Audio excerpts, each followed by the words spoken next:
I love you guys. I appreciate you. Okay, we are live at 5. Welcome, welcome, welcome. You guys come on in, come on in. We have a good live tonight. And when you come in, just let us know where you are joining us from. Also, share this live out. It's going to be very, very informative. I'm super, super excited about my guest tonight, almost to the point of tears, right? So I'm just so excited. This is a topic, a passion of mine that was given to me some years ago. I have been called to this thing. This is a passion of mine. And I feel like this is my calling to raise awareness but about post incarceration syndrome, but it's my responsibility also to have gone through something like this and not share it. So thank you so much, Chantel. I see you joining. We need to talk soon. Yeah, but when guys come on in, and we're gonna get this party started, get this conversation started. I have Coach D here with me tonight, Coach Rowe. She is someone that I met on LinkedIn. I absolutely love LinkedIn. I have found some good connections there. Brother Rob Lilly is here. Just recently met him on LinkedIn. And then Kathy has been a part of Wife After Prison, I think almost from day one when I came out. 2018, 2019. So we're going to be sharing some information for those of you who don't know. My name is Sheila Bruno, and I am the one who is sounding the alarm that prison has side effects. Prison has side effects, and this is a conversation that's needed not only for system impacted citizens, but society as a whole. Society as a whole. And when I needed this type of conversation, I couldn't find it. For those of you who don't know, just a little about me, I was married to Kevin, 28. Kevin did 28 years. Kevin, somebody is some background noise. Married to Kevin 28 years, discovered that there was some issues there. And after research, found out about post-incarceration syndrome. And let me just throw this out here because there's a lot of people who have this misconception about post-incarceration syndrome and PICS being the same thing. The origins are different. So it's not the same thing. I can have PTSD. Kathy can have it. Coach Rowe can have it, but we can't have PICS because we've never been incarcerated. So that's the origin. And there's some other similarities, but we'll start talking about that. But we're gonna jump right into the conversation. We're gonna be here maybe about an hour and a half. And this is the deal. So last year before, it was just when I would have my guests on, my guest was always system impacted citizens because we was hungry for the information. We wanted to know what is this. And so we would talk to system impacted individuals, which I would call the experts. And so this year, 2024, I decided that I wanted to do something different. I wanted to bring the voices of the families to the table. Also, those who work with system impacted citizens, such as Coach Rowe, and also Brother Rob. Rob, he works with them, but he also did time. So I just wanted everybody's voices to be heard this year. Everybody gonna say something this year, right? Because this is a conversation that has to be had. It has to be had, guys. And I'm so grateful now that I see so many system impacted citizens coming forward saying, sis, keep talking about this. Sis, I want to be on your program. Sis, I want to talk about this. So my agenda, my program for the first quarter of 2024 is already booked. It's already booked. People want to talk. System impacted citizens want to talk about their experiences. And then the family members want to talk about their experiences. And the bottom line is this: there's no bashing here. There's no bashing. This is all empathetic conversation, so that you can understand, and I can understand, and Kathy can understand. It's about bringing awareness, and then we're going to talk about the solution, what we can do. So without further ado, y'all, I'm so happy about my guest today. Y'all just don't even know. But anyway, we're gonna go around the room. Coach Rowe, we're gonna start with you, and then we're gonna start with Kat. Anything that you want to share? Hi, Valerie. Anything you want to share? And then Kat, and then Brother Rob. Take it from there, Coach Rowe. Good evening, everyone. I'm Coach Donna Rojas, and I've been working in this space for 12 years now. I've worked behind the walls. I've provided services for individuals that have been incarcerated, as well as helping them to transition to the community. I've been in reentry, like I said, for the past 12 years, and it's been a rewarding experience. It has its challenges, but I love this work. It's one thing to do work and just be a check getter, but I'm passionate about this thing. And my goal now, I actually have my own company, which is D Rojas Consulting. And I'm also helping other organizations and working with like a state's attorney here in my state of Maryland. She's very progressive as it relates to the incarcerated population and individuals coming home and them coming home better than they did before. So I am here to serve, I'm here to help, and I'm passionate about this thing. So I'm ready for this conversation.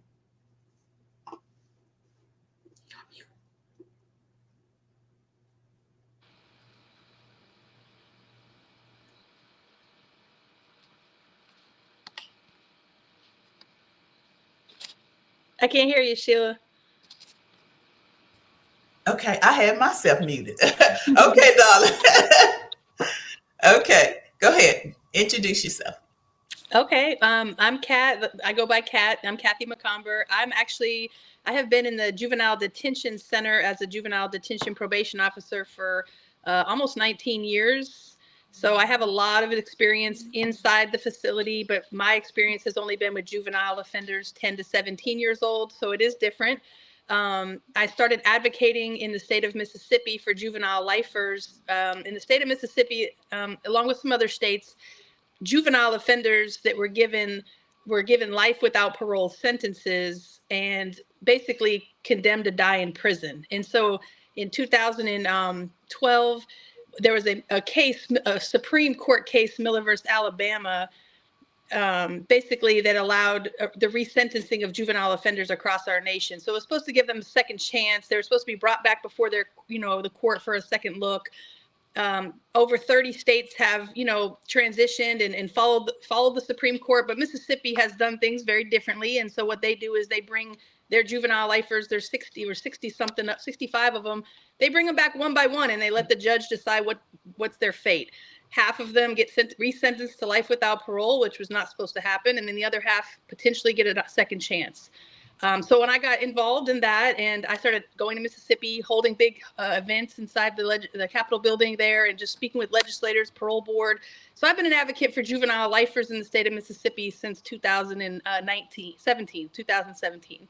That's how actually I met my current boyfriend, who is a juvenile lifer, and he was condemned to die in prison, life without parole, and he was released. He'll be home 3 years on February 22nd. Thank you for sharing. We'll talk more. Okay, Brother Rob, let me just unmute you. Go ahead. Good evening. My name is Robert Lilly, but I prefer to go by Brother Rob. And that's because I just want to be a brother to another. All right. Okay. I'm 53 years of age, and I heard a minister once say something that stuck with me for many, many years. His name was Dr. Tony Roach, minister at Ministry Church of Christ. I want to honor him because he taught me a valuable message. He said, your ministry grows out of the context of your crisis. And when I heard that, immediately I knew that the things that I was passionate about was because they were the direct result of how my life was shaped and formed, right? They produced the trajectory that my life has been shaped by, or on the path that my life has been shaped. So I'm 53 years of age. I've experienced approximately 21 years of incarceration in my 53 beautiful years of life. I don't say that with any shame, nor do I say it with any pride, because tragically, too many Black men, people of color, and poor people have similar stories to mine.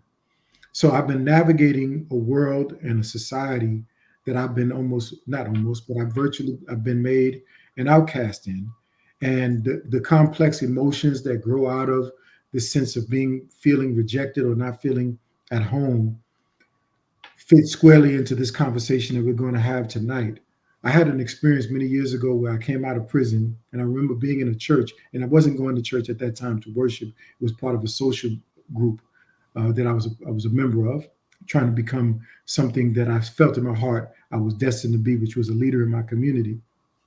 And I had this weird feeling that I could not describe, other than by telling people that it made me feel like I needed to leave. Later, I would find out through watching a program in prison again. I had gone back to prison, and they said, watch out for relapse traps. And then across the screen scrolled the words, feelings of inadequacy. And it was in me going to the dictionary and looking up the word inadequacy that I felt like I had found the answer to what that feeling was that I didn't have a word for at the time. I felt inadequate.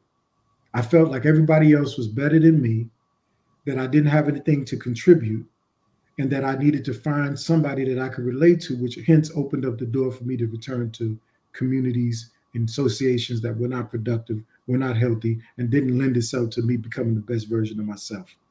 So when I heard about this kind of conversation and the work that you were doing, immediately I knew I had something to contribute to it, because I believe that my life has been characterized by this reality called post-conviction trauma, post-incarceration trauma. And I want to shed light on it as you're helping to do. And I want to help other young men like myself not take so long to get the supports that they need so they can become, truly their best version of themselves. So thank you very much for allowing me to be a part of this. It was a dream of mine while I was incarcerated. These last 4 years, I've only been out of imprisonment for 8 months now. And so I'm excited to be in this space and to offer my experience to this conversation. Oh, wow. I didn't know it had just been 8 months. Welcome home. Yes, 8 months. Yeah, welcome home. Y'all clap it up for him. Yeah. Yeah. Okay. So we're gonna start with you. So you did 21 straight flat? No. I usually say to persons like Miss Cap was saying, my sentence has been a life sentence on increments. So I did, starting when I was a juvenile, we're talking 6 months here, a year there, eventually it leads to 3 years so if you look up one day and where there was no gray hair, I look up and now I got gray hair, and I ask myself, what happened? Where did all my life go? And so it was in installments. Okay. Yes. Wow. Installment. So what was the longest bid? The longest time that I was away was for 8 years in federal prison between the years of 1991 and 2000. I was 21 years old when I went into prison. I was 30 years old when I came out. And let me mention something while you're asking that question. The reason I also feel this conversation is so important is because when I tell people, when I lecture to other men and others about my experience, I tell them, I used to look in the mirror and I would see a grown man staring back at me. But the reality was, because I had not been shaped and formed by responsible men and other responsible adults, I was misshapen. So emotionally and mentally, I was not the man that I physically saw myself seeing in the mirror. And so I came home with the intentions of executing as a man, but I had no lived experience as a full responsible adult. And so the 15 years that I was out of prison before this last incarceration, I was able to gain experience for the first time in my life. I had multiple years of liberty from a jail cell. So I made many great decisions, and I made some unwise decisions. But it was the first time in my life that I was living. I didn't think that I would go back to prison for those 4.5 years. And thank God I didn't die in the course of me making some unwise choices. But I realized that life is a series of lessons, and mistakes are part of lessons. You can't, the tragedy for people like myself is that the society doesn't give us much room to make mistakes. So we make a mistake, whereas you might stump your toe, I might have to get my foot amputated. That's how the society treats us. Yeah. Wow. So y'all know I'm all about, I hope y'all picking up what he just put down. I hope he just talked about the arrested development. He just talked about how physically, he looks like a man, but emotionally, and he hadn't had that experience, right? Because sometimes we miss over that. As family members, we miss over that. I've had so many wives and girlfriends to say he acts like a child. He's very immature. One particular gentleman went in 15, never had an adult relationship. So I want you guys just to really, really take this in consideration, because a lot of times it'll come back up when they come home. Like, man, when's he gonna grow up? We feel, Kathy and I had this conversation before. We're all alpha women, we're strong women. And then it can be a little disgusting. I mean, not disgusting, discouraging sometimes. So thank you for sharing that. Most men that come onto this platform, they talk about that. They talk about that. It was Kevin's mom who brought it to my attention, because I was like, who does this? Some things that he was doing. I was like, who does this? And she just politely said, Sheila, she said, Google arrested development. And so again, we don't have these lives just to talk. I hope you guys have some pen and some paper, pad, and write this stuff down and go get it for yourself.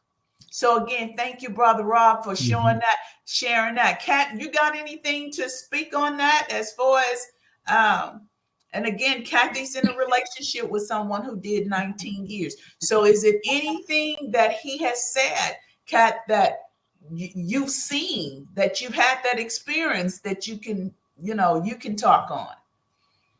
I mean, one thing I was thinking while he was speaking is like, I know he's told me before, that he's never really experienced like love. Like he doesn't even really know what that looks like or feels like, or so it's kind of hard for him to accept. And then once again, he went in at 17 years old. So he's never lived with a woman. I have 2 kids, I have a teenager and then I have a 9-year-old. So, we have pets and we have kids, and it's like, this is a foreign world to him. And it's like, that took some adjustment for everyone. Yeah. Wow. Coach Rowe, you got anything you want to add to that piece? That opened up something right there. As I listen, when I first went to work behind the walls, I just didn't understand, the ins and outs, the intricate details. I was there to provide a workforce development service. I was there to help individuals go through reentry from a job perspective. I need to get you ready to get employment. And I think that is the problem when it comes to how we look at reentry, aka reintegration, right? We look at it as we want to help these individuals to get out, get work, just do all the right things so you don't come back, so you don't recidivate. We just want you to do the right things going home. But what we never think about, and I worked in a jail first, and then I went to a prison, and of course, two different things, which a lot of people don't think about. And those individuals that were in jail doing 18 months or less, it was the reentry back in was a little easier. But when I hear, like Brother Rose said, individuals that kept going in and out for a number of years, and you added all those years together, that's a lot of time, right? And some individuals, the prison, the jail and prison was their safe space. And that's what I was trying to understand. How is that your safe space? And it took me back to a movie by the name of Shawshank Redemption. When the older gentleman came out and just could not function on the outside, that hit me. And I said to myself, as I had seen the movie, and again, after seeing it before, what's going through people's heads when they get home? Are they really experiencing this? And then you have family members that are saying, you're free. You should just get, just embrace your freedom. But I had a young lady that I was working with, and she came home and she went to a transitional housing center. And I kept saying to her, they had given her permission, and I kept saying to her, let's go to lunch. Let's go to lunch. Let's just dine out. Let's just enjoy your freedom. And she said, Coach, I'm not comfortable. And I said, what do you mean you're not comfortable? They gave you permission. Let's go have lunch. She said, I can't, because all I know to do after 17 years behind the walls is to go to work, come in, and lock in. That's all she knew. She was in a pre-release program. She went out, worked. The officers brought her back to the facility, and she locked in. And when she came home, she was doing the exact same thing. Yeah. So I think as we look at as individuals that are working in this space, individuals that are providing reentry services, yes, a job, housing, all those things are important. But I've had to tell people in my work, you send an individual out to work that has not dealt with the sounds and the noise and the things that happen behind the walls. And even the facility, the staff, the way staff can speak to individuals. And all it takes is for one supervisor to come at you the way an officer or someone behind the walls came at you. And that could spiral out of control. And people don't understand that. Yeah. And it was a mother reached out once before and said her son called her and said, Mom, I have to quit my job. He said, I got to quit. He said, because the boss, the supervisor knew he had the background. So he kept jigging at him and jigging at him and jigging. And he said, she said that her son walked off a good job and said he was crying. He said, if I don't quit, I'm going to go back. So you know what this thing is, and Kevin and I used to talk about this. This thing is just like an onion. You peel it back, you think you got something, you have something else. And another thing that you mentioned, and this is the thing that I pushed, and this is why I decided to create my own reentry program called the 3 Pillars of Reentry. Deals with the head first, mental health, the heart second, empathy and self-care, and then the hands lastly, employment readiness, because a lot of the programs, they want to start here. And after all that, I'm coming for you, Brother Ro. After all that these ladies and gentlemen have been through, they have to debunk and detox a lot of this stuff that has happened in their house. And this is the thing, and I'm working on a piece called Double Mask, right? And I ask individuals who have been inside, how did they survive? And they said, and the majority of the ones that I have spoke to, they said, I had to become. Say, okay, what did you have to become to survive? I had to become someone I was not. Now, they say it's not everybody's story, but when you think about for decades, a person had to become this monster, this madman, or so that they wouldn't be taken advantage of. When they come out of that back gate, now I got to become something else for society to fit in. So it's double mask. It's double mask. So I'm going to ask you, Brother Ro, on the inside, when you first went in, what was your temperament like? What type of person was you? What was your personality like? Tell us, and how did you survive? How did you? When you say first went in, you're referring to my first incarceration, or you're talking about this most recent incarceration? Because each one of these experiences that I've just described, I've been to prison 4 times as an adult and 1 time as a juvenile. So each one of those entry points, I can go back and tell you at a certain point I was in my life. And that point in my life was informed by the knowledge and the wisdom I had of the world. So at some point, at one point in my life, I was just a young man navigating street life as a gang member and a drug dealer. And my mentality was, the world rejects me and I reject the world. My attitude in prison at that point was, I got to find a group that I belong to so that I can, get along. But there came a point in my progression where, as I would release back into society, I would begin to question inside the prison, what did I want for my future, and I would form a new intention. But that new intention, again, without the experience of how to walk out that intention, it would be riddled with, complexity. So I would make mistakes, I would err, but the intention, I would continue to nurture it and hold it and try to fulfill it. This last time, I want to talk about this last time I was incarcerated, because again, it was after 15 years of experience outside of the prison. I had in that 15 years, I was able to graduate from a university. And that was something I started when I went to juvenile at 17 years of age. That was something that I tried to continue when I went to federal prison and watched them walk the computers off the yard, because that was the time that they were debating the idea that people that were young African-American males were super predators and they needed no amenities in the prison. And so I continued to hold on to this idea that there was something better and greater in me. And by the grace of God, I continued to try to find supports to realize it. And eventually I would, after several efforts outside the prison context. It wasn't smooth and it wasn't pretty, but I had that resilience and I had that determination to find my grounding in this identity that I wanted more than anything to realize. I didn't see myself as a gang member anymore. I had heard a message by the Honorable Minister Louis Farrakhan where he talked about gangbanging and how it was negatively impactful in our communities. There was something about that message that struck me. Now, mind you, I'm not a Muslim today, but I am the sum total of my knowledge and experience. So there are many new trends and ideas and concepts and philosophies that have gone in to make up this person that you see before you today. And it's not that I'm so wise or so smart. It's because I've made the mistakes so many times. I can today look at the mistake and say, oh, that's not the right way.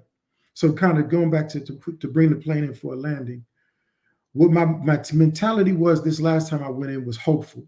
And the reason it was hopeful is because before I went in, I had community around me. I had people that I began to open up to about what I was dealing with inside. I heard somebody say at a 12-step meeting once, we're only as sick as our darkest secrets. And I knew when I heard that word that I'd heard something from the God that I served above speaking to me through this person. And I'm walking around with all these secrets about my feelings of inadequacy, my feelings of, being unloved. I needed to let people in. And as I began to let people in, as I began to trust God and the people that he would put in my life became qualitatively better. Unfortunately, I had already opened up the door to prison. So for 2 years, I'm walking towards that. But in the midst of that, I'm praying to God, help me stabilize in my recovery. I'm able to do that for 90 days before my entry into prison. So when I walked into prison, I walked in with a whole community with their arms around me. So for 4 years, I had over 40 people that were investing in me, making sure that I knew I was a part of something bigger than myself. So I was hopeful. And today, as I love the ideas that you both shared about reentry, because, I'm in reentry right now. I've been out for 8 months. And most of what we see out here is very elemental, it's simplistic. It's about soft skills for job training. But what I've learned since I was incarcerated, and this will be the landing of the plane. What I've learned is there's an inner reality and there's an outer reality. So I've got to deal with it. I had to face the inner reality leading up to my incarceration and while I was incarcerated. I had to put myself under a spiritual microscope. I had to look at every little detail about my identity that I knew was problematic, because I knew myself in ways that nobody else could know me. And the only person that was going to be able to address those issues was going to be me. And I didn't always know how to address them, but I had the willingness to address them. And so I kept searching for the supports. That's why I'm here right now, because when I caught that little crumb, I knew that this was a place I needed to be. Oh, bingo, bingo, bingo, bingo. Man, that is so powerful, y'all, because you're going to have to look inside and say, why do I act like I act? What is it in me? Because a lot of times you don't want to face that. And this is the thing. This is a lot of times when we family members say, I don't need therapy. I'm good. I'm good. Man, let me tell you something. You have to be able to look at that. And I know a lot of times is that, and I talk about Kevin, is that when Kevin went, for a long time, he didn't want to go. He fought that. And it just got to the point he said, I don't like the person that I'm becoming. But he knew the person that he was, and he knew what was inside of him. And this is the thing that I have found out. And this is why it's so important that system impact mental health professionals more come to the table to learn, because there's what's called exposure. You know, if I'm sitting across the table for somebody and I'm getting ready to expose all of this stuff inside of me, and if I bring it out and I say him, right? And you can't help me with that, or you don't have any answers for me, then some of them say, well, I tried talking to a mental health professional. It didn't work. I tried talking to a therapist. But you're going to have to talk to somebody to get you to go inside, man. You can't live with all of that stuff. You cannot be the best version of yourself without going inside. And what I wanted to ask, and what I was asking is, were you fearful when you went in that you had to become? That's what I was asking. Were you fearful? But this is the thing also, because I've had several people, Ms. Bruno, I want to go back. Oh, Jesus, I want to go back. I got a job. I got some money in the bank. I live at a nice transitional home, but this is too much for me. How can we live in a society where people go to prison and they come out and they say they want to go back? It's not about being weak. It's not about a person being weak that makes them say, I want to go back. We got to think about what's going on in here. What happened pre-incarceration that was never dealt with? What happened in incarceration that was never dealt with? And then you get out post-incarceration. What happened that was never dealt with? So guys, we have to really, and this is why it's so important to be empathetic. To be empathetic, because we never know what the next person, that person has been through. Kat, what you got? Whew. Well, I think everything is true. And when Sky came home, I think, that he kind of thought things were going to be okay. He had, these perceptions of what it was going to be like. If I can get through this, I can get through anything. It's going to be way easier. I just need to be home. And I think coming home thinking that it's going to be easier, it's like, if you just do the right thing, people are going to give you a chance, and it didn't work. That's not reality. He's going through so much simply trying to secure a full-time job. And when he first came home, I got him we got a lawn care company going just to kind of get him doing something. And then he got his CDL and his Class A CDL. And we were thinking like, okay, he's got a CDL. We invested in this. He's got everything. We spent all the money, charged the credit card, and here he is with the Class A. And he's applied, I can't tell you, probably over 50 places. He did actually, have the opportunity to get on with several places. But what ended up happening was, we didn't think about this part. Okay, you got the job. They're willing to hire you, and it's a great job. But now your parole officer's telling you, oh, by the way, you can't leave the state of Texas. Well, what CDL job do you know, Class A over the road that doesn't go over the road? So now you're more limited because your parole officer is saying you can't leave the state. And so that became an issue. And, it's just always these barriers to things. You want to get this, but, that he tried to start a little company. And it's like, then next thing you know, everybody on Facebook in the neighborhoods talking about he's a convicted felon. Did you know that he killed somebody? I mean, and that's not even true. Like, he was involved in a crime that somebody, it was a capital murder charge, but he didn't hurt anyone. He was just, it was like the law parties. So now people in the neighborhood pages are posting and they're inboxing me, and they're like, because I have I'm who I am and he's who he is. And it's like, we're totally different people. I've been in my community 18 years. People, I speak with city councilmen. I mean, I'm very involved and connected in my community. So people in my community look at me like, what are you doing with him? You know what I mean? I lost like 2 of my friends that were on the city council. They don't even speak to me anymore because of him. And I'm like, that's not fair.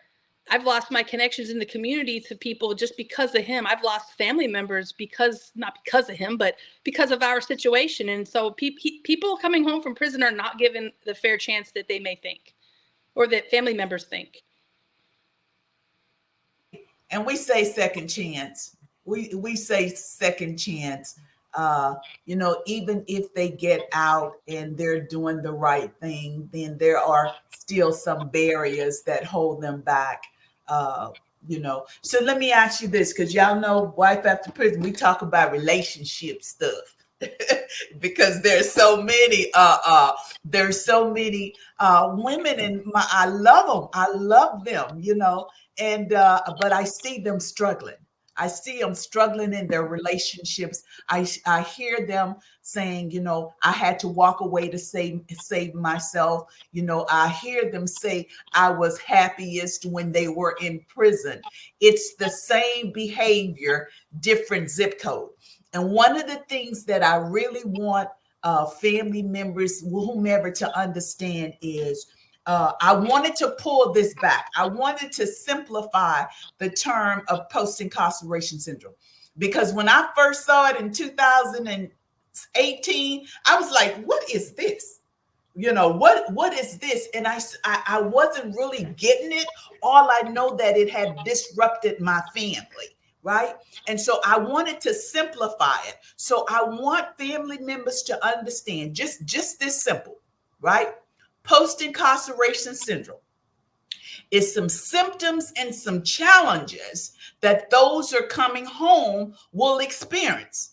There is psychological distress, the anxiety, the depression, the PTSD. Then there's social reintegration.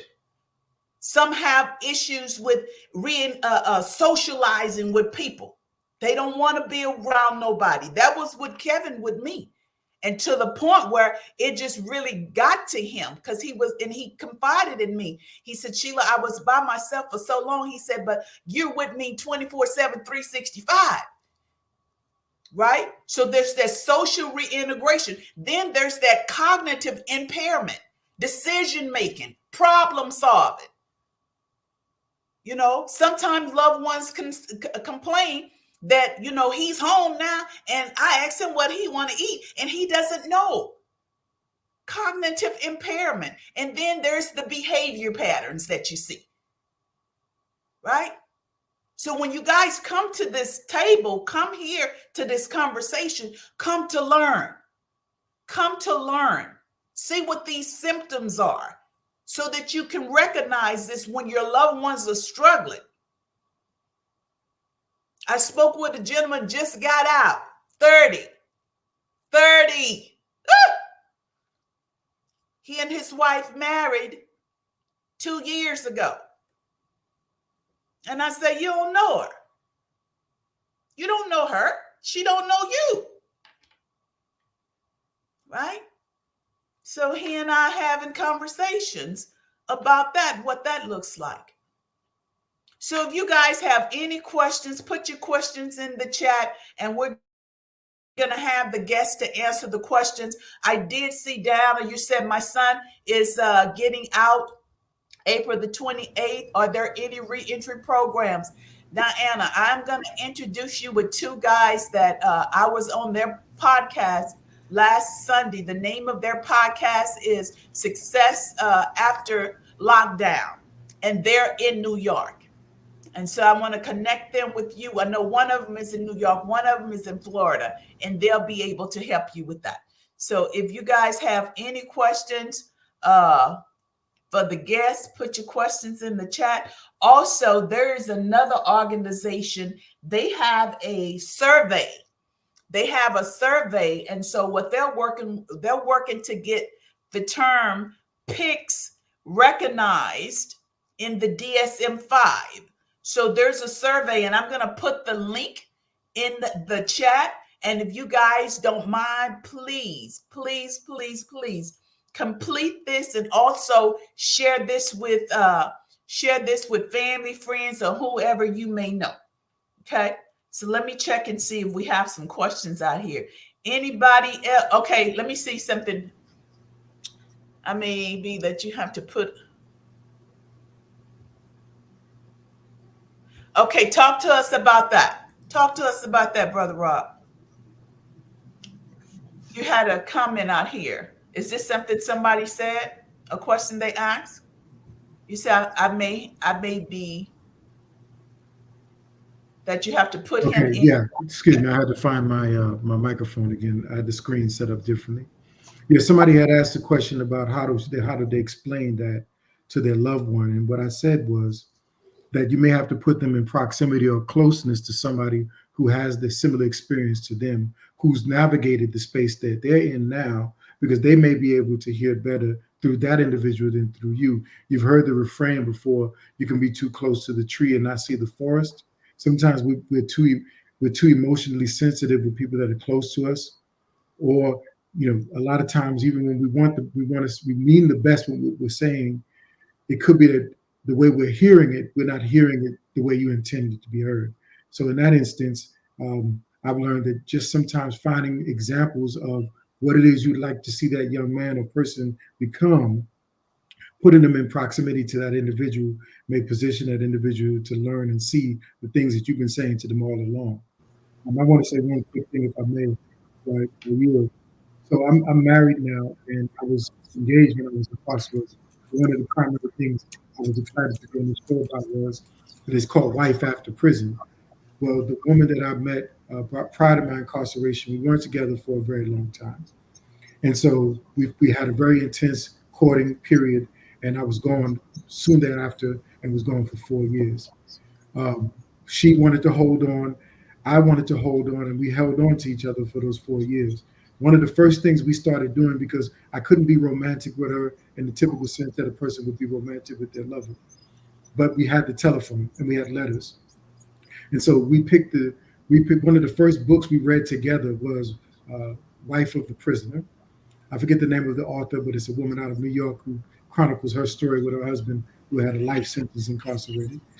And we continued to read books together for the 4 years. And I made my mind up that because I knew God had put this woman in my life, I knew that my development in this relationship, contrary to the relationships I had had before this relationship, because I had for 12 years two prior relationships. And in those two prior relationships, both of them failed. They didn't end in marriage, which is what I had hoped. But I realized the common denominator was me. Mm-hmm. I had to take an honest look at myself, and everything I did wrong in those other relationships, I made an intentional effort not to do in this new relationship. So public displays of affection, there was a time I wouldn't do that because I had this sense of identity that didn't allow me to be affectionate to a woman in public. But when the nighttime came and I wanted to get close to her, she was like, "Oh no." Well, I realized if I'm going to have the sweetness at night, I got to show the sweetness at day. Mm. There were many, many things that I began to see that were problematic in myself. And I plugged this one book that I read called The Five Love Languages for Men. When I read that book, and I got that from a partner that I was with prior to this relationship. And she would tell me again and again, "Robert, you don't hear me. You're not listening to me." Finally, when I read this book, I read it in one day. I remember now I understand what she means when I'm saying it, when she says I don't hear her. Hearing her was not just about me standing there at attention and giving her my ears, but it was also the facial expressions I demonstrated. It was the way that I spoke to her when she responded, when I responded to her, that didn't indicate that I was disturbed or upset that she would say something maybe more than one time. So I had to grow up in that area of my life, and thankfully I had a woman that was willing to be patient with me as we explored what it meant to rise into a full and more mature version of both myself, and she realized she had areas that she could grow in as well. And thankfully, that relationship sustained over 4 years, and now I'm here and I'm home with her, and we realized that we can't do this alone. So it's important for us to have relationship coaches. We haven't yet explored all of that, but we read together still, and we have access to other friends that are happily married for over 30, 20, 25, and 30 years. So it's a journey, and I know it's going to continue, but I'm willing to do what it takes, because at the end of the day, I don't want to be an old man running around after some young women. I want to be a man that has a committed relationship and he has peace in his life. And thank God I got a woman today that gives me all of that. Well, very good. Very good. So, Coach Rowe, you wanted to talk about something that I said about the pre-incarceration, incarceration. Mhm. So, you brought that point up, and I think a lot of times, both family members, providers, what people need to understand when we're providing these services, a lot of times, even within the institution, people are asking, "Why are you here?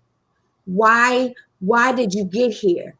And the question they're not asking from a provider perspective to understand what you were talking about in regards to the pre-incarceration and during and post is, how did you get here? If you ask the question, how did you get here? You will find out so much more about an individual, because that how explains childhood trauma, sexual abuse, all those things that can help, can a person will spiral out of control because of and end up behind the walls. We always ask why and we never ask how. And I think as we're helping individuals to come home, as we're looking at, from reentry doesn't start while they're in there. Reentry starts from day one, as soon as you come in and those assessments are being done. That's when reentry starts.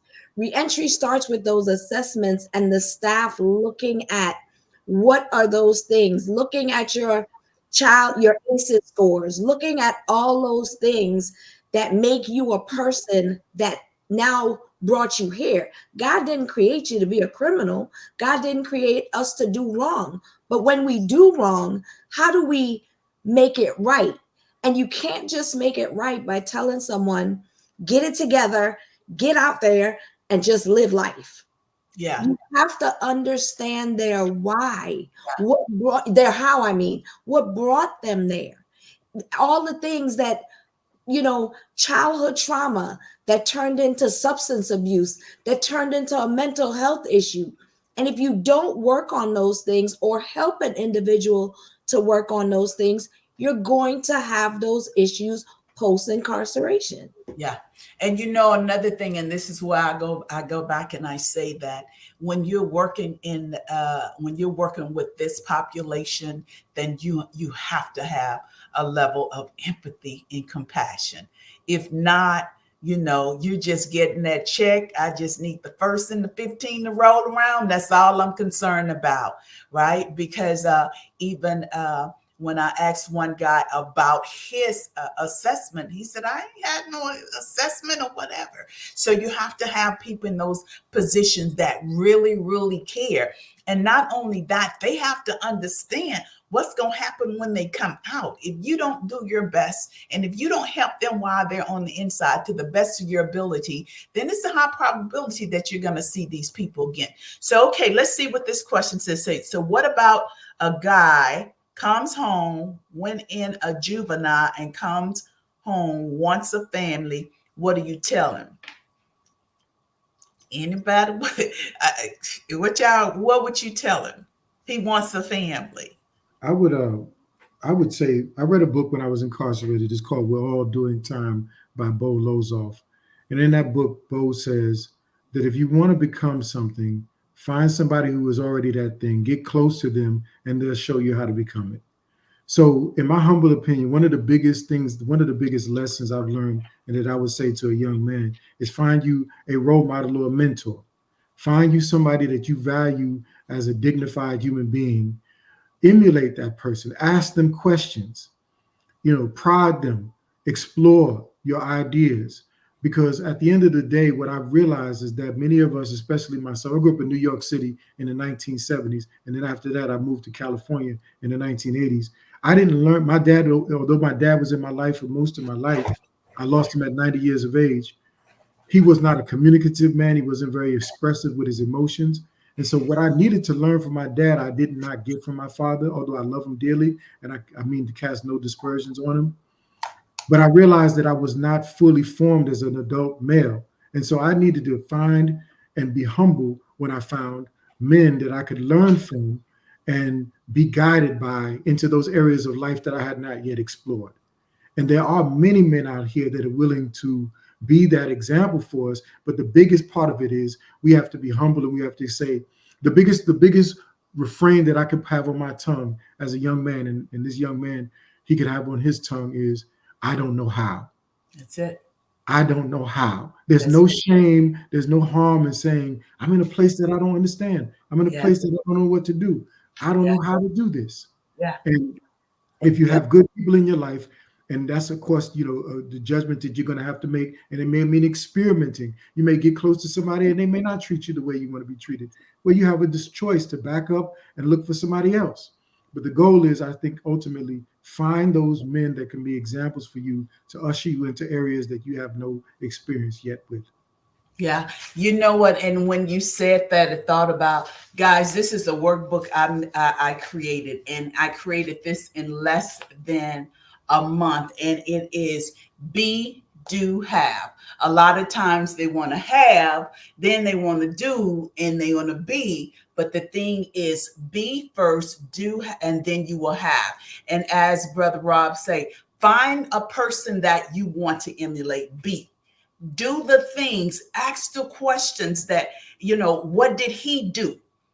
And then you can have those things. So that's very, very important. But for a person that went in as a juvenile and he comes home and he's talking about being a family, first and foremost, you have to understand the roles and the responsibilities of a man, a godly man, before you're talking about being a family. Because that was my thing. With everything came out with Kevin and I. It all started hitting the fan. You want him, I want him to be this husband. He didn't know what that was like. The majority of his life, he was in prison, right? And then his relationship with his father wasn't the best. And here I am, I want you to be the husband. I want you to be the head of the household. What does that look like? So when they don't have that, they create their own image, their own version of what that looks like. But I'm going to tell you something else then. Pride and ego will stop a person who has been locked up from asking the questions, because they don't want nobody to know. When I've been in prison, I'm a little rough under the edges, and they don't want people to know that they don't know. And so they don't ask the questions. And pride and ego, when you don't ask the questions, guess what? You're suffering in silence, and your partner is suffering too. Your partner is suffering too. Another thing is, for the person here that's talking about wanting a family, I ain't finna have no family with you. You got too many things to get together. Because guess what, man? When they come out, and the stuff that they never dealt with, when it come out, it's not going to come out pretty. It attaches itself to you. And guess what? Now you're in a bad place mentally. So somebody went in as a juvenile, and now you talking about marrying me? First and foremost, you got to fall madly in love with yourself. It would be a no for me. Knowing what I know now, it would be a no for me. Kat, you got anything on this one? I will say, having a man in the house and having a man of the house are two completely different things. And I mean, with my experience, it's like, I've heard Sky tell me that, like, I feel like he can't accept love sometimes because it feels controlling to him. Like, it feels incarcerating or controlling to him. And like, emotions that are suppressed for 20 years, right? They don't just suddenly appear. So there's just so much that has to be worked through. Yeah. But I'll go right back to saying, having a man in the house and of the house are completely different things. Yeah. And then the communication barriers. There's some communication barriers right there. And I think Brother Rose said something, it's like sometimes you may just be asking a question, and it may seem like you are interrogating them, and you're not. You're not, but it's that mind and that mentality. For so many years, somebody has been telling me what to do, and now I'm out. I hear that so much. He said I sound like the warden. I'm acting like the warden. So there's some there's some communication. And my thing is this, guys. I love my brothers and sisters coming home, but you have to be open to reality. You have been away. You have been away, and there's some challenges. Yes, you've paid your debt to society, but there's some challenges, and you have to be open and honest enough to deal with that. And if you don't go and inflict that on nobody else. Mm-hmm. Mm-hmm. Don't do it to nobody else. Okay, so we have a question right here. Let me put this here. I saw that Sheila, and I have to say the answer is not enough. There are not, the question is, do you feel there are enough service providers? I don't feel that there are enough. And one of the things that this question says that's so important is, I also found out they are afraid to work with us. And that is, I think, a lot of the issues is, once you hear, and I'm very open and transparent. Once you hear a person comes to talk to you and they tell you, I have a murder charge, or I have it may be even a sexual offense. You know what I mean? When they come and they sit in front of you, again, like Sheila says, that empathy is needed. Take you out of the equation. And a lot of therapists, they like to sit, listen, and take it all in. But the best therapist is one that's going to give you homework, one that's going to make you deal with yourself, one that's going to make you look inside yourself. And I think a lot of them are just listening, but not listening to understand, and not understanding what an incarcerated person, what a returning citizen, what individuals are going through, and that it's deeper. They want to do the surface work, but this is deep. Yeah. And when you have an individual that served 30, 20, 15 years and has dealt with so much behind the walls, you gotta dig deep. It's not a couple of sessions and then it's over. It's digging deep. And I don't know if enough people are equipped to understand the mindset of someone coming home from prison. Yeah. And then too, I think you have to shop around and find that therapist, look for those individuals that have that qualification. Right. And I think a lot of times people get intimidated by the name therapists, mental health professionals, because they have all of the credentials. But my thing is this: when you go and sit and talk to somebody, you interview them. You ask them questions. I have a list of questions that when you get ready to go to talk to the therapist, this is what you ask them. And like Kevin, he knew the first one. He said, she can't help me. He said she was too intrigued by the number of years that I did. He said she can't help me. And he said, I'm going to give her one more shot. He went back the next week. He walked in. He said, They want to know the business. They want to hear, oh my God, what did you do? Tell me about that. So you don't take that process lightly. And when he that's me.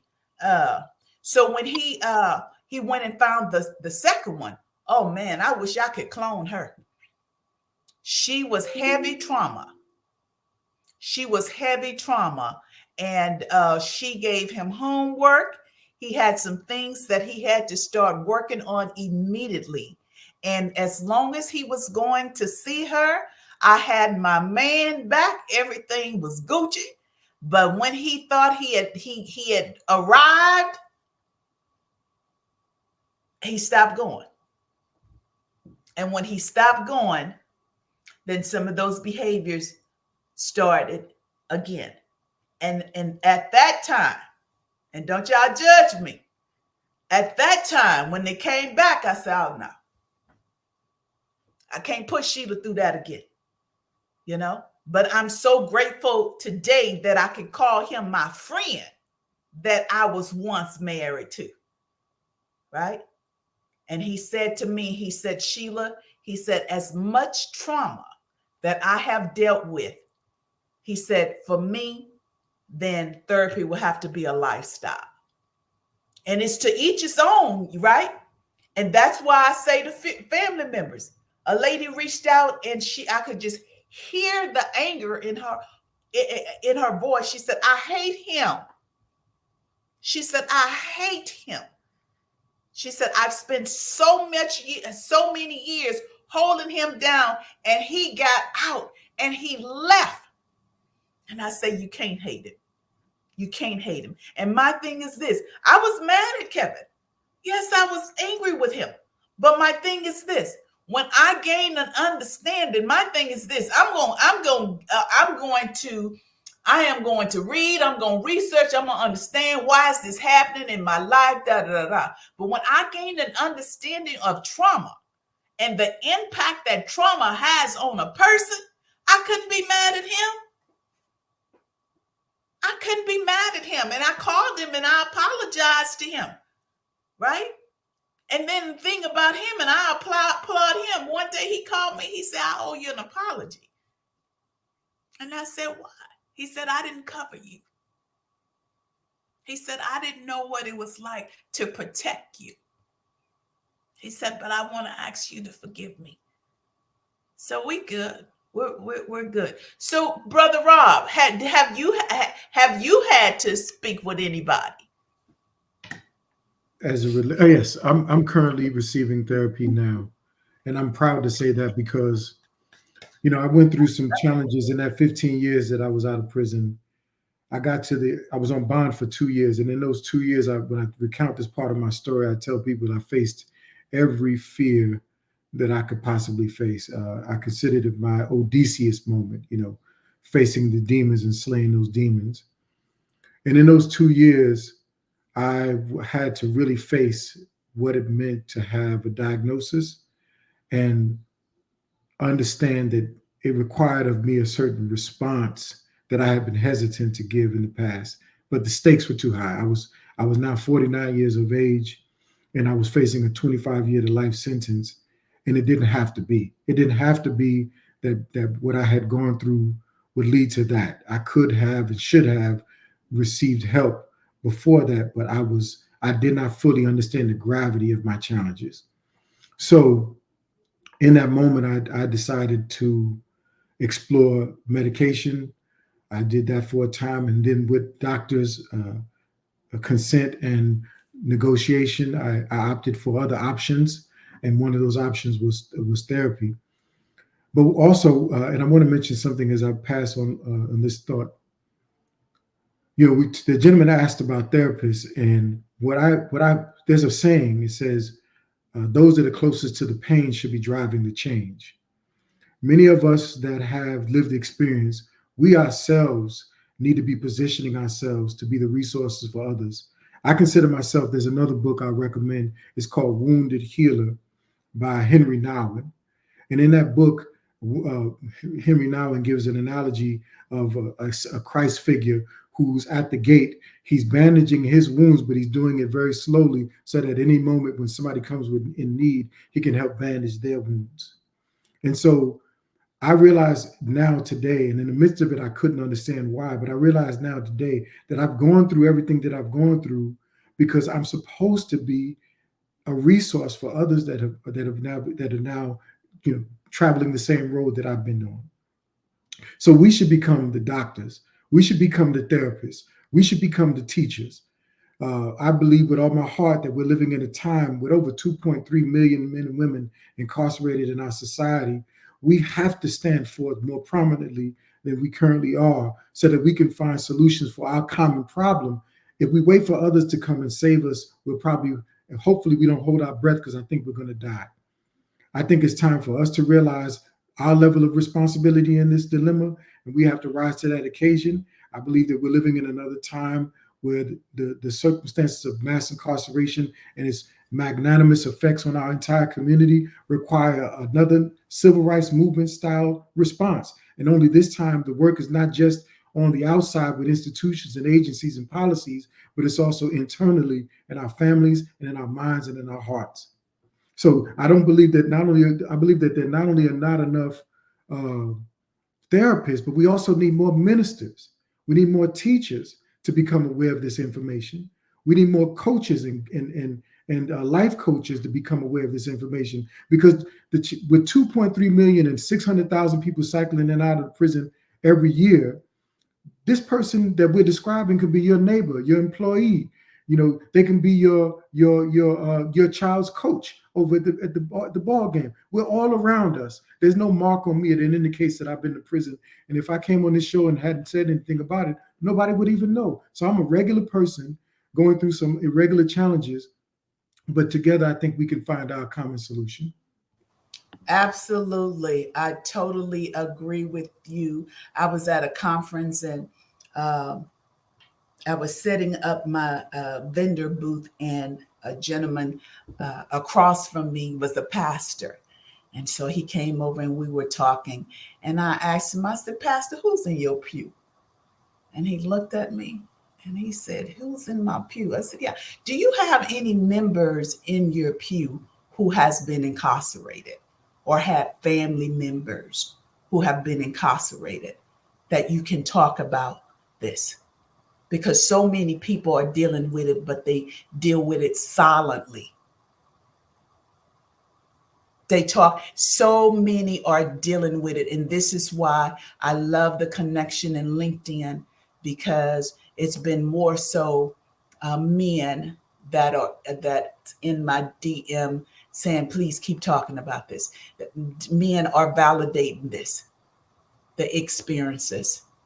And so this is a conversation that I will forever talk about as long as I have breath in my body. And I was just praying about it today, said, okay, God, so where do we go next?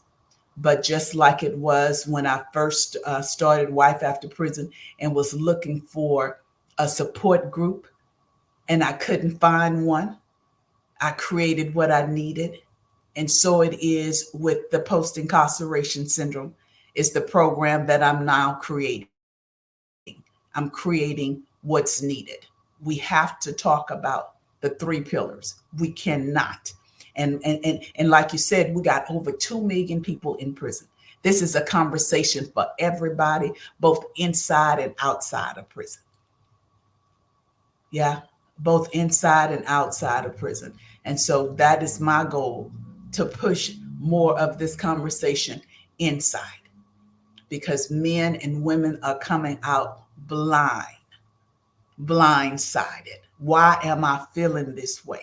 Why have I been out for 3 years and I still can't touch my wife? Why have I been out for 9 months and, I don't have any emotions. I'm not showing any emotions towards my girlfriend, and she thinks it's her, but it's really me. Why can't I get the noise out of my head? I was in that box for so long, I can't silence the noise in my head. And so those on the inside, they have a right to know when you come out that back gate, you're not just going to leave that mask there and you're going to don another mask. So for anybody to say, we can't talk about this. And Sheila, you make a good point, because some of the men and women that I help on the outside, it's like, the noise. The noise is still there, even though they've been out for 5 years. All it takes is one thing to trigger them, to take them right back inside where they were. They're doing well, but having lunch again with another individual. We're in the restaurant, and I guess I sat with my back facing the door, and they asked me, "Can we switch?" And I said, okay, sure. And they were like, I can't sit with my back. I need to see everything that's going on in case. And I said, you've been out for some, and I asked the question, I said, you've been out for some time. Why is that? They said, you just don't know. You always have to keep behind the walls. You have to keep your head on a swivel.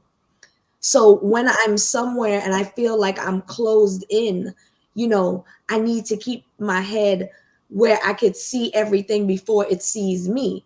And I saw this question regarding the prison systems addressing the issues. Mm-hmm. And we want so much. We're doing a lot of training on the inside, and I'm sure, Sheila, you're doing that too, as well as some other colleagues. But like some of these officers, their job is to make sure you have 3 hots and a cot, and to make sure that you're not causing any trouble for them on their shift, and go home. The social workers, there's not enough of them, right? You have in major prison systems, you have a social worker that has a caseload of 90 to 100 people. I don't even know how you could case manage 90 to 100 people, right? And give them effective services, right? Then you have your volunteers that are coming in. They come in for the time that they're supposed to come in, and they go home. The key is, like Sheila said, community has to be, we get a lot of people wanting to come inside the prisons to do the work. Community has to be ready to accept people when they come home. Community has to be there with that open arm. Community has to be there trained and ready. Like first responders, they need to be those first responders for our individuals coming home that are dealing with that post-incarceration syndrome. Yeah. And you said something, trained, right? They have to be trained. They have to be trained. They have to be trained on the signs and the symptoms and the behaviors so that you can recognize. And another thing is, I said, family members have to get involved. Family members have to feed this to their information to their loved ones now, while they on the inside. That's why on my website, I did a whole page, resources, nothing but download stuff on personal development, stuff on relationships, mental health. Just download it. It's free, and send it to your loved ones. We cannot depend on the system to rehabilitate. It ain't happening. It's not happening. And this is why I was like, I cannot believe no one was talking about this. I couldn't believe, ain't nobody talking about this post-incarceration syndrome. Ain't nobody talking about this. Okay. You hit the right house. Yeah. You hit the right house. Kat, what you got? Well, I mean, I'm in the juvenile, detention center, but I can say, just because I've been there almost 20 years, I will say, same thing Coach was saying. You've got 100 inmates in a unit with 1 female guard. I mean, what can you really do, right? You're just trying to stay alive, and like Sheila said, make sure you get 3 hots and a cot. They feel like, not saying it's right or wrong, they feel like, that's not my problem. I'm getting paid $12, $15 an hour. I'm not getting paid enough to be concerned about 100 guys. I'm thinking about my safety and going home to my kids, or if I'm going to have to work a 20-hour shift. You know what I mean? And then they're passing it on to the caseworkers who are overloaded. They've got 3 times as many people on their caseload as they're supposed to.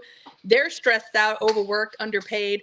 They're passing it off to, whoever. And it's like everybody's passing the buck and nobody's helping. But what I will say, just because I'm in the juvenile system, it goes back to the family. That's what I was going to ask. And there's, let's say, 100 kids in my facility right now. I can honestly tell you, above 85% of those kids would never have stepped foot in the detention center if it hadn't been for the family.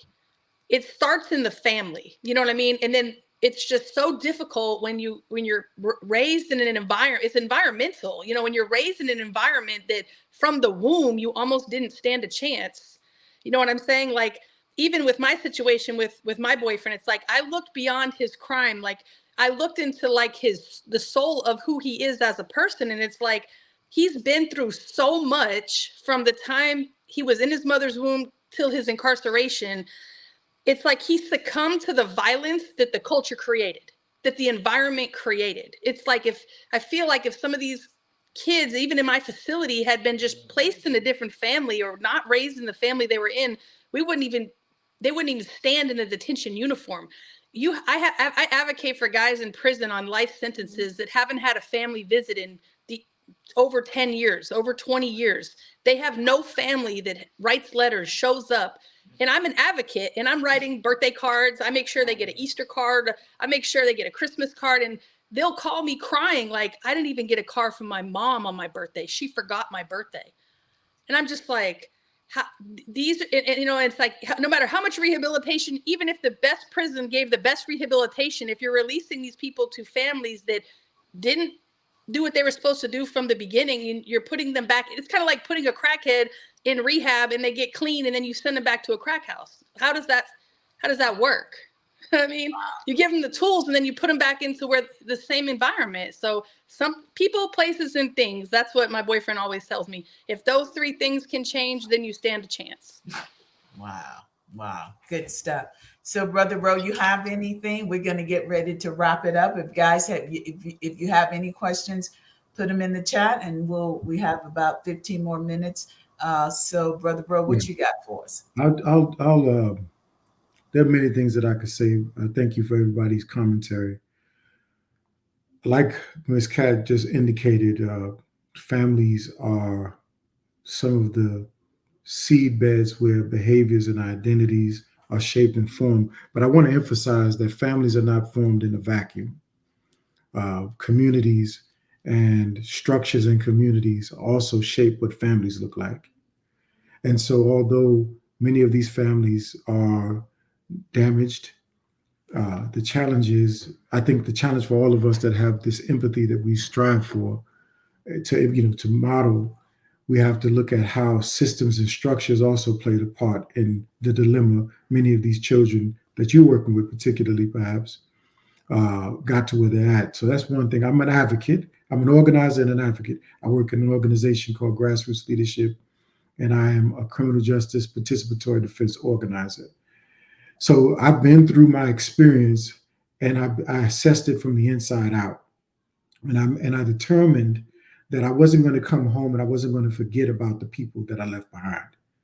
So I'm out here striving to improve the quality of my life, which, goes without saying is a must. But I also realized that I'm connected to a population that has been maligned and stigmatized by the label felon or criminal. I think we have to, all of us as a society, question what do we think the question implies that this system is supposed to do something good. And I think that's a lie or a myth that we need to better explore, because in my humble opinion, these systems do not make our society safer. They make us more unsafe. They do not prepare us to succeed. They actually cripple us. And that's the reason why we're in this space today, because prisons are themselves by their nature traumatic and reproductive of more harm in our society. Because if you take somebody away from that family and you put them in a cage and you put them in the midst of violence and aggression, how do you expect that person to come home and be a productive member of society? You can't. And so I think we fundamentally need to question what it is we're believing in or supporting when we endorse these ideas that prisons are necessary in our society. That's all I'll say there. And let me mention this here. I don't mean to excuse behavior that's harmful. I simply say that we should, as a community, explore more creative and intelligent and we're in the 21st century and we're still locking up 2.3 million people. Something is wrong with that. If our first refrain is lock them up and throw away the key, they deserve the worst treatment they could get, and yet expect them to come home and thrive, there's something wrong with this philosophy. And so in my humble opinion, it would be wise for us to question all of the structures that we have been taught that are beneficial to us as it relates to this idea called crime and punishment. You're on mute, Sheila. What state were you in prison, and did you all have any type of programs in that facility? Did you any programs on mental health? Was it any? Yeah. Yeah. So I started off my prison experience in California as a juvenile, and let's just say my first experience with programs in the juvenile institution was the equivalency of this is your brain and this is your brain on drugs. So essentially, it was nothing. It's nothing admirable. The first time that I would say I saw anything like a real program was in federal prison. The problem was the persons administering the program, from my vantage point, they did not have the skill set to engage with the population they were charged to teach the material to. We could not relate to them, and there was no trust. So there were programs there, but there was no real relatable instructor that we could derive insights from. When I went to state prison in Texas, because that would be the last place that I would experience prison 4 times at, Texas, they have programs. They're voluntary in many instances. In some instances, you have to be ordered by the parole board to enter them. They're heavy on Christian theology, and the only thing that I would say that was admirable this last time I went away was a program called Bridges to Life. And Bridges to Life was designed to teach us empathy, to get us to get to a place where we could see others and the harm that we cause them through their eyes. They brought in volunteers that were survivors of harm or crime, and these people with us worked through the material, and we got a chance to hear firsthand what the behaviors that we were engaging in produced in their lives, which then gave us a whole new paradigm to look at ourselves through the eyes of and the world through the eyes of. So that was probably the most effective. That and cognitive behavior therapy, the changes class, that was probably the only thing that I would point to in my prison experience that meant anything. When I learned how to think about my thinking, when I learned the root of my emotion, when I learned that emotions and my thinking were tied together, and I learned that I could pause, that I could think more reflectively about the choices I was going to make, those things made the biggest difference. And when I became intentional about using those tools, because it's one thing to be exposed to the tools, but it's another thing to be in a place where you realize, I can't go on like this. I'm 49 years old with a 30-year sentence. It's going to take the rest of my life, and I don't think they're going to bat an eye. So I had to dig and find a foundation to build the rest of my life on, and those programs did help me. So let me ask you this. So are there any programs on the inside that deals with some of the challenges that you and No. maybe bridges to life? No. No. No. There would no that I was away for 4 years this time, 4 years the last time. This idea that we're talking about here, there's no container in that prison system that effectively creates. There's one thing I'm aware of. There's a program here in Texas called Truth Be Told, where some women who are justice impacted, they go back into the prison system and they teach trauma-informed practices. I saw in the comments section where somebody mentioned your inner child. The thing that Coach Donna Rojas said about, and the thing that you said about sending in the articles and literature to your loved ones, in my humble opinion, if we want to see this kind of thing become a reality, we have to be the resource or the repository of it, because the state and the government, they're not going to do it. Well, yeah, okay. Thank you for that. I appreciate that. Thank you so much for that information. Yeah, because even in reading this book, this psychologist has said, psychologists and psychiatrists say, we have failed. They said, when we fail to educate those on the inside about the psychological impact of incarceration, we have failed. We failed. And that was when I started donating my books inside. It's because I'm like, family members getting it. But these on the inside, they need to get it. Right? I had a chaplain reach out and say, can you send me 10 more books? Because I can't keep this one in my office. They have a right to know. That part I don't get. And that's why I don't get. And that's why, to me, and this is one of the goals, that every reentry program, if you guys are not talking about post-incarceration syndrome in your reentry programs, you are failing your participants. Point blank, the end. You failing. If you want to present your program as a premium program, you have to include that topic into the curriculum. You have to. So when they start displaying and going through these symptoms, they'll know why. Okay, guys, this has been good. This has been really good. I want to thank you guys so much. Anytime you want to be a part of this, just reach out. Like I said, we're doing two a month, and I think I'm sliding in one additional one on a Saturday. Two brothers out of New York was on their podcast last Saturday. Success after lockdown, phenomenal, doing some major things, and so I want to bring them to the table. My thing is this: I like people coming to the table that's real and ain't it's not afraid to talk about it, the good, the bad, and the ugly. That's the kind of people I want to talk to. And so we're going to have a conversation. I'm going to bring them in. But for the first quarter of January, I have all of the slots full. Family members, community leaders, everybody that want to talk about this. We're going to continue to have this conversation. So let me see if we got any more questions.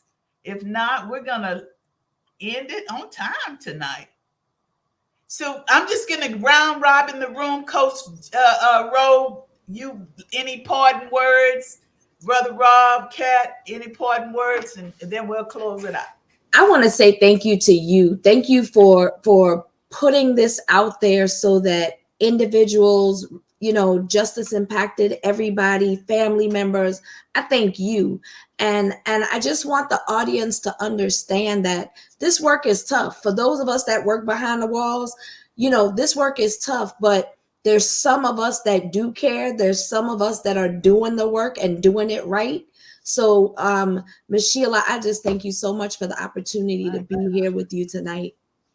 And God bless all that you're doing. Thank you, ma'am. Appreciate you. Thank you so much. Next, Kat.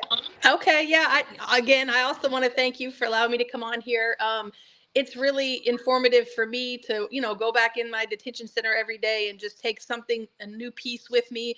And I always look at these kids, these 13, 14, 15-year-old boys and girls, and I'm like, if we don't do something now, if somebody doesn't reach them now, this is going to end up in a situation that's really serious. And once they turn 17, there's no mercy. The criminal justice system in Texas, when you're 17, you're an adult, even though you're not. You know what I mean? So I try to catch them when they're young. I try to preach to them and just offer, prayer with them and just everything I can do. It's so big. And just like, Brother Rob said, it's not just the family, which absolutely is true. But, the majority of our time is within family. We're raised in our family. So everything I saw, like my dad was, Air Force, and I'm military, FBI, like all I know is, structure. And I didn't get to go to my prom. I didn't get to go out with friends. I could never, all I know is like, be perfect, make straight A's. If you have a B, you're going to counsel, you're going to tutoring. Like I didn't get a chance. And so coming where I come from and where Sky comes from, it's like totally different worlds. And that's one of the biggest things about loved ones coming home for prison is you don't know their world and they don't know your world. And you've got to figure this out. I'm a probation officer and you're a convicted felon. Like how in the world are we in the same space? How are we figuring this out? We're trying to find counselors and the counselors don't know anything about it. They've never seen anyone come out of prison on a life without parole sentence. And so every counselor we go to, it's like this brand new thing and they don't know how to help. And then he gets discouraged and then I get discouraged. And it's just like, we need more services. We need more community. We go to church every Sunday. We've never heard anyone in church talk about this. You know what I mean? Like we've got it. It's a community effort. And I will say to what Brother Rob said is these kids that are getting taken out of their families, shipped off to Florida or Arizona for a year of placement at 13 years old, 14 years old, being ripped away from their families for crimes that these are like culture, these, what do you call it? Community. Like this is just like, they're not criminals. At 13, 14, 15, these kids are just falling into the traps of everything that's around them, environmental. And so where I work, they're starting to really see that, okay, it's not just your family. We've got to help your family. We've got to inform, but they have FPP, family partnership program. So while your kid's gone for a year trying to get right, they're actually bringing resources into the family to get the family right. So they're also learning and being educated, because without community and without family, I mean, that's the top two influences of our children, and is your community and your family. So we just got to continue to talk about it, Shayla. Absolutely. Like I said, as long as I have breath in my body, yeah. And that was my point of asking that pastor who's in your pew. And after I Yep. explained it to him, he said, you know what, we got you have a point there, because he said, I never considered that. I never considered any members of my congregation been to prison, or they have a family member who's in prison. Yeah. Right. There's no mark on them, as Brother Rob said. Yeah. Okay, Brother Rob, we're going to let you close it out. All right, I'm going to make it very short and sweet. I want to say this. If not me, then who? If not now, then when? I've decided that I'm going to be the change that I want to see in this world. I realize that everything that I've been through has been designed for a purpose. I embrace that purpose, and I'm thankful that you've created a space where what I've been given in my spirit has an outlet, and what other people like myself and who care about people like me have an outlet. So I pray for success upon your endeavors. I look forward to connecting with other people. I think I attempted to put in the message my full socials. You can catch me on all the social media platforms under Robert Tyrone Lilly. I look forward to making all kinds of new acquaintances, because we're better together and we need each other. I've learned so much from each one of you, and hopefully I can get to become acquainted with you on socials as well. So the hookup will be on LinkedIn, like Miss Sheila did. It's been a great evening. Thank you so very much. All right. Thank you. Thank you again to my guests. I just can't thank you guys enough for saying yes, or saying I want to be a part of this. I really, really appreciate it. And lastly, I'm going to say this, some years ago, we had a support group for men who were coming home, where they could come and they can share and vent and all of that. And at that time, Kevin and I were in the midst of, our turmoil. And I said, I can't do this. So I stopped that support group. But that's on my radar again. I don't want to spearhead it.